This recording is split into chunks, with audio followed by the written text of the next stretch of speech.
Icons. Just about every city has them. They set the city apart from other cities. Bristol has more than its share of icons. Of course, we have the sign, the speedway, the train station, and of course the Bristol Municipal Stadium. Yes, I know, I didn't recognize that name either. It's the Stone Castle. Probably in the late 60s, 1970, the name Stone Castle. And I think that came from the media, and the name Stone Castle came out. And of course, we were state champions during that time, and there was a lot of publicity about the Stone Castle. The Stone Castle has been a part of Bristol since 1934. Amazingly enough, the stones that built the Stone Castle actually came from something that has been a thorn in our side always, and that's Beaver Creek. And so back in the early 1900s, we were having a lot of issues with flooding, and the federal government decided to come through and dig through Beaver Creek. And so they actually used the stone that they found when they were digging out Beaver Creek to build our beautiful Stone Castle. It was the perfect WPA project. Pick up rocks, transport them to another site, and build a stadium. This was not the first time the WPA had built a stadium in Tennessee. This is Crump Stadium in Memphis. It was built with a capacity of 7,500 people, just barely larger than our stadium, but in 1936 it was enlarged to hold 25,000 people. But after the Liberty Bowl was built in the 1960s, the stadium fell on hard times, and in 2006 it was torn down. So only the Stone Castle is left. This is one of the most unique places and stadiums in the entire United States, and it's here for the community of Bristol. When you talk to people at Tennessee High School, you talk to people in Bristol, those places that we have the most pride in is right here. You know, when we come in here and play a game or we have a band competition, this is our place. This is where Tennessee High competes. This is Tennessee High. When I was here as athletic director, there would be people drive by and stop and walk in and say and wonder, what is this? You know, what is this stone wall that we see here? And it's not a game goes by, I'm sure, that a visiting parent or a visiting fan comes in and looks at the amazement of how well it's still preserved and what it looks like on the inside. And we always thought, as a football coach, and that was an advantage to us.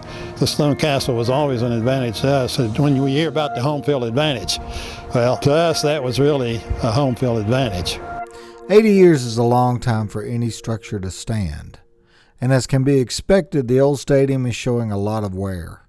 But unlike its sister stadium in Memphis, the Stone Castle isn't having problems because of lack of use. You know, here at Tennessee High, you know, the Stone Castle is our main playing field and playing surface for many events. You've got, when you talk about football, you've got Vance and Tennessee High School, so you've got two teams advanced, 7th and 8th grade, and then you've got 9th grade JV and varsity football here at Tennessee High School, and all of those sports, all of those football teams play here in the Stone Castle. Then you've got soccer. Right now in the fall we've got girls soccer, and you've got, once again, Vance Middle School soccer team, girls soccer team, and then you have Tennessee High soccer that's playing here as well. We've got outside users like the Junior Vikings who are playing here in football, and they're in here most Saturdays during the fall, finding the usage time for the band. As far as, of course, you got the Music in the Castle, which is a big event, a wonderful event for our band, which they use, but then also finding time to practice and those types of things for the band inside the stadium. It becomes an issue with all of these events for wear and tear on the facility. You know, we have to cancel games when weather is not really that good, and we're afraid that the field is going to be torn up, because you want to maintain a playing surface that is good for all of these sports. So, you know, in the current situation, it's wonderful grass and everything. It does wear, and it does create situations where you can't provide the safe playing surface that you want to provide for these sports. And it's not just the playing field that is the problem. The concrete bleachers are deteriorating, the concession stands haven't been modernized in years, and the restrooms definitely need some work. We need, first and foremost, to update the stone castle, because that is like our living room, that is like our gathering place where we invite our guests, and we want that room to be spotless and updated and modern and make them feel welcome and want to come back. So that is our number one place that we want to update and modernize the stone castle.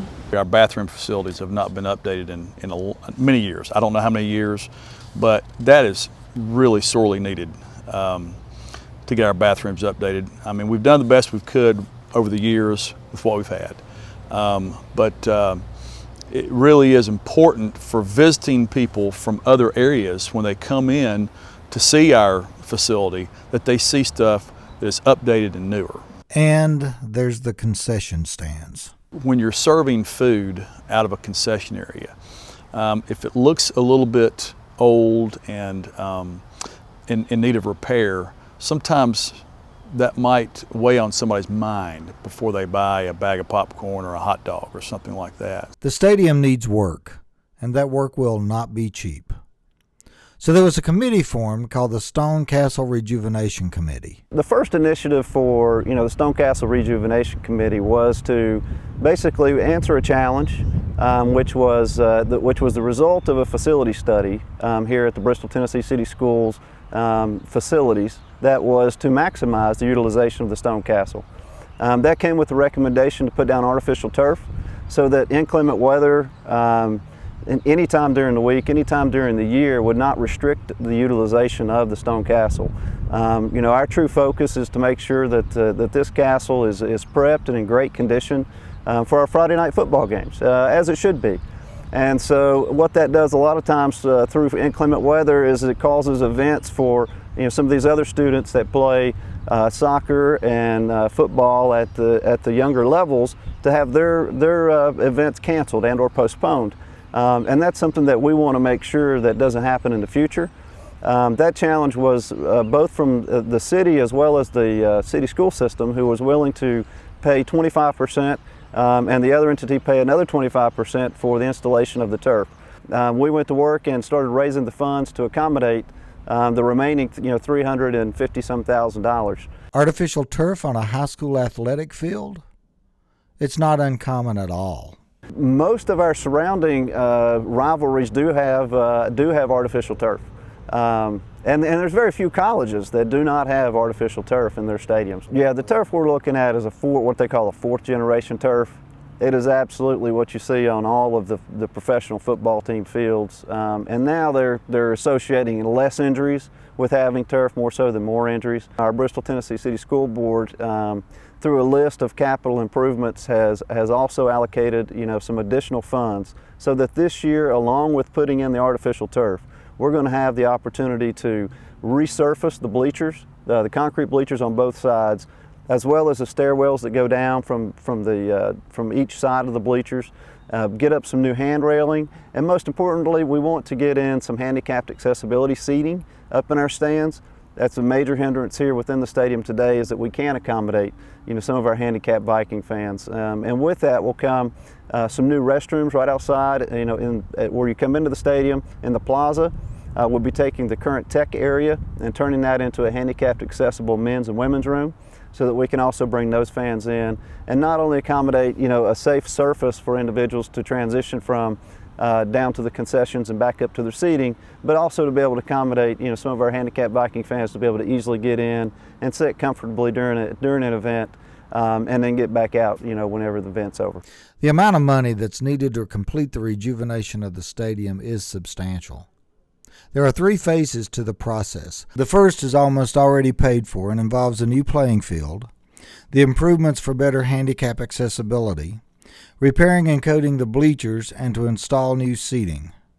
Phase 2 and 3 involves repairing or replacing existing gates, windows, and fencing, installing the gates to the plaza area, building a new concession stand, a new flagpole and scoreboard, and building student bleachers and adding new restrooms. The total cost of the project is $3.2 million. There's a lot of pride in the stadium and the school, not just football, but all the sports programs and the band, and there's just so much interest in that. And what's interesting to me is the way this legacy wall has developed. And if you think about it, it is located between the stone castle and the school, an ideal place for the legacy of Tennessee High. Yeah, I think the Stone Castle is a very important part of economic development for the city. Prospective businesses that look to locate here consider the conditions of schools and facilities. It helps them to recruit the best employees we have throughout the country for their businesses. Newer schools and updated facilities show our priorities to our children and to their well-being.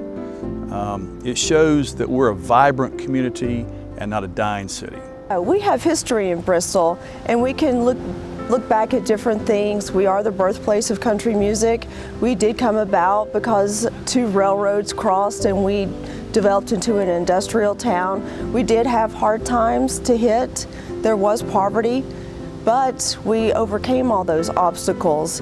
And through those obstacles, we have one of the results is the Stone Castle, and is a lasting monument to our history, where we've came from, and also where we're going to go in the future. This is generations and generations of people who have enjoyed the Stone Castle, and it's a building that binds us all together in this area. It's one thing that we all have in common, that we love the Stone Castle.